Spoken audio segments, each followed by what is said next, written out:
Okay, so first of all, my name is Sofia. Thank you very much to being here. I'm very happy to be here with you today. I'm going to talk about an excessive optimism around technological solutions that could be a path to techno-washing, an idea that I will explain later. But first of all, let me start with my presentation with our home. Okay, our home, our precious home without borders, as we know. But in many ways, we are doing this and a lot of things that make our home also like this. And we all here know that there is a consensus among scientists that we must drastically reduce the emissions of CO2 in order to achieve carbon neutrality by the middle of our century. And we must stop the destruction of the great forests and oceans, which represents important things in the carbon cycle. We know this, and science warns us of this. So I think today the question is not so much what we should do to solve the climate crisis, but how we should do it.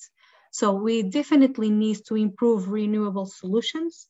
We have to put a hand on the use of fossil resources and promote even more efficient technological solutions. But the question is this enough? We know there is no simple solution because it involves many solutions, much knowledge from different areas of expertise. We need to make radical changes in our social practices, but it seems like we remain focused only on the wonders of technology, or at least mass communication does. And well, this is what we need, and we know this.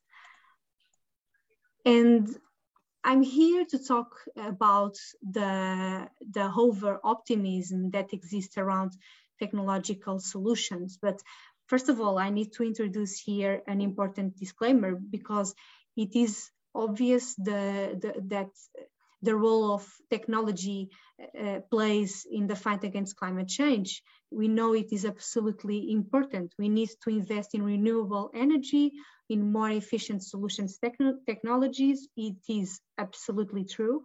But when we talk about over techno-optimism around some technological ideas, we are talking about techniques that do not help us find solutions to find climate change, but rather confuse the various possible paths. I mean, there are a lot of new technologies that it is essential to make our way better, and we know this, but there are some others we don't know yet.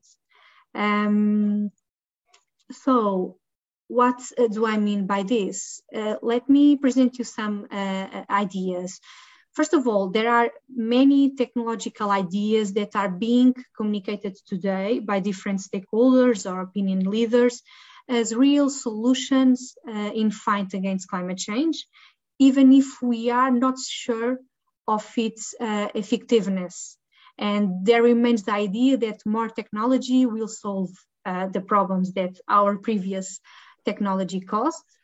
And it's a problem because there remains the idea that we need to keep pushing forward with more technology because that is the only way we can solve our problems.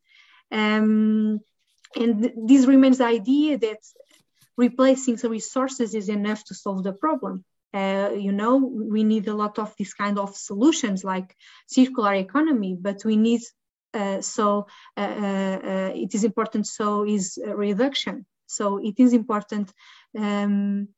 It's not enough to replace one technology by another. And having this clear, the problem is that we have today a mass communication. We have today a mass communication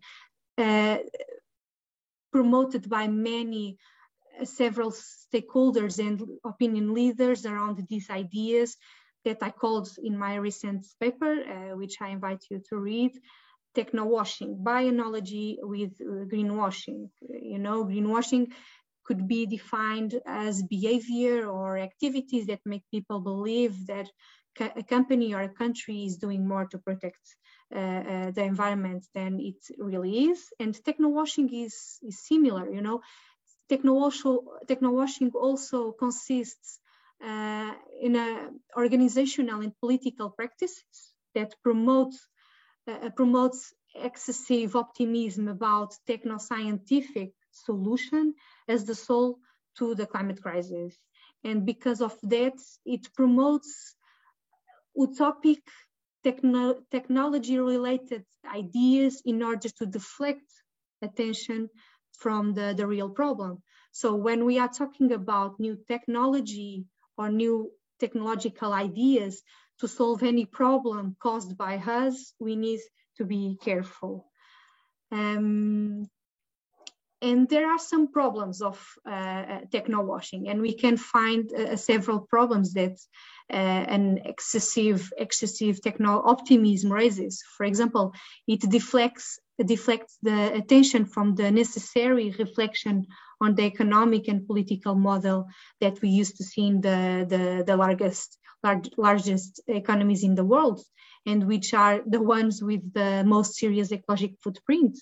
And other problem of techno-washing is because it reinforces the human as the dominator of nature, under the excuse that human beings will always be able to develop better technology to solve the problems they have caused with technology that it's now obsolete.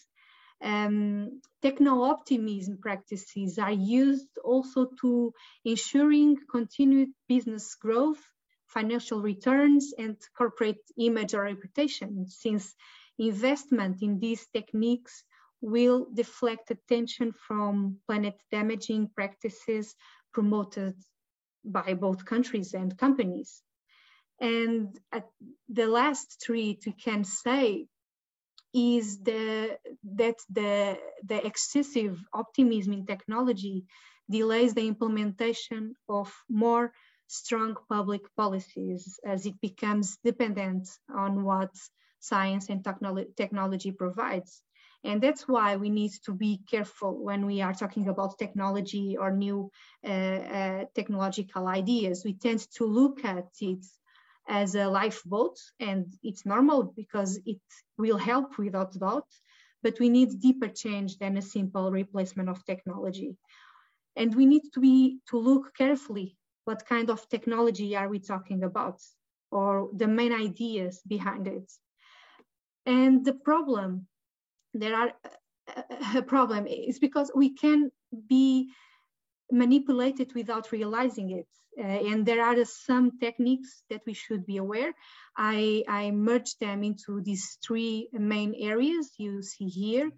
And first of all is opinion leaders, because usually techno-washing, if I may use my idea, is promoted by decision makers who aim to, one, deviate public attention from less sustainable business or personal practices, to maintain reputation and positioning with their stakeholders at their markets, or three, they want to ensure further economic growth, fulfill financial ambitions, and confirm a power position in the market.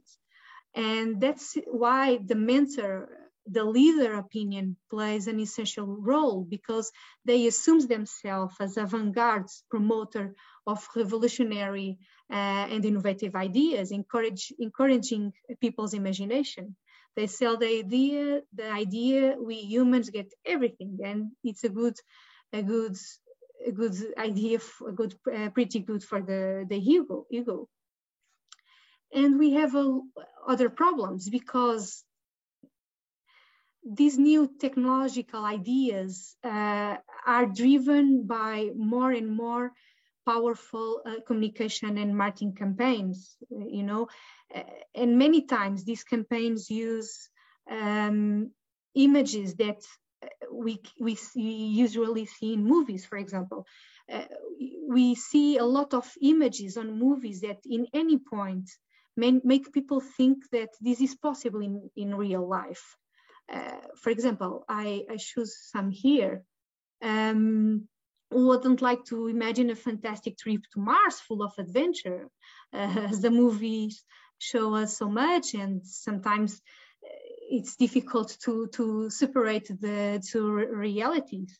And actually, the communication of these big projects, these new technological projects, uses the same signage of these films. Like you can see here, it's like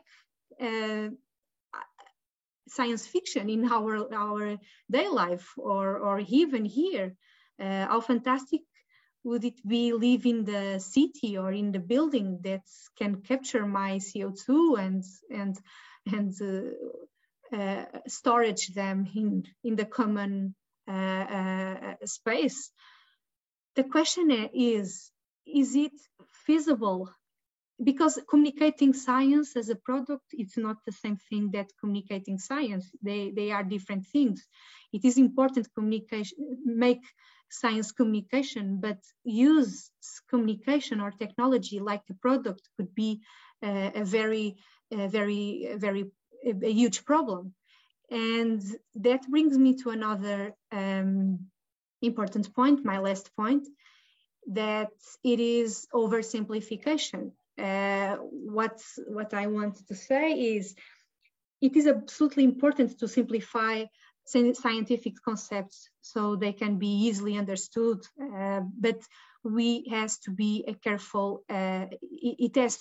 careful exercise. For example, it is very common techno-washing users use science concepts, methods, or research projects to make their ideas look scientifically based. They frequently use charts or graphic designs, for example, like here. And when we see, we think, okay, it's very scientifically, it's a good image. It is good for the future. It's enough to solve the problem.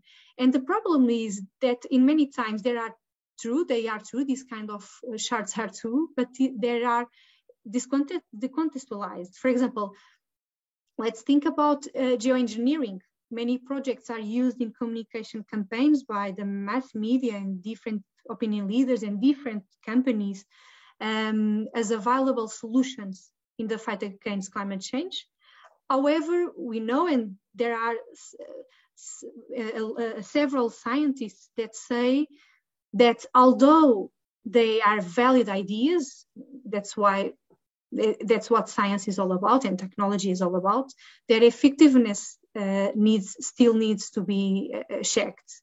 And the problem is not about the idea of academic and scientific project, it's their nature. The problem is when the communication of this project promotes the idea that we can do anything, and this kind of new ideas could solve the climate crisis.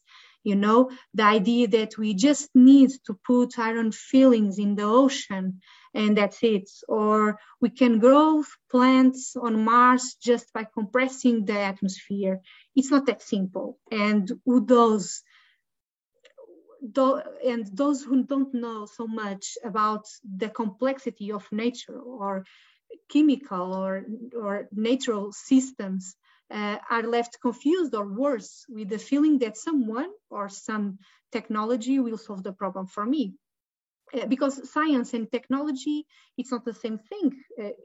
Probably there are a lot of things that confuse these two areas, but they are different things and they could be in the different stages. So when we listen, for example, a new technology has been discovered by scientists and does something, we have to be careful. We need to do our homework and try to understand, for example, if that has the scale to be implemented. And techno-washing uses this kind of images, this kind of science images that will create a unrealistic expectation in people. I'm almost at the end of my presentation. I know it's not easy to draw a line between an excessive optimism and a good optimism about technological solutions, but next time you hear about some new technological solution, please think, could it be a good solution, or it needs to be improved, or is it good? It is a good solution to us, or it is just another way to make human being like a superhero that can do anything. It's a good exercise. Before I finish, I would like to remind you just a few things. First of all, technology is essential in the fight against climate change, no doubt, but not all technologies are on the same page, and we need to bring many other areas into the conversation. And an excessive optimism in technology leads people to feel that someone else will solve things for me, or it's not because I do it differently that will make any difference, because there are a lot of extraordinary projects that will make this for me. We need to avoid also messages focused on the constant growth of the economy and technologies, because we live in the world, it's limited. So promote more and more technology as solution to the climate crisis is techno-washing, not probably a positive hope. Because usually the companies that pollute the most are the ones that use these techniques. They associate themselves with the positivity of science and technology. They use the signposting of science because they want to show they're doing something. And the goal is clear, is to increase profits, keep things the way they are, and maintain the status quo. So we need to pay attention on that. So it was a pleasure to be here with you today. I hope you found this idea interesting and useful for you. I'll leave here my contacts if in case you need, and thank you very much.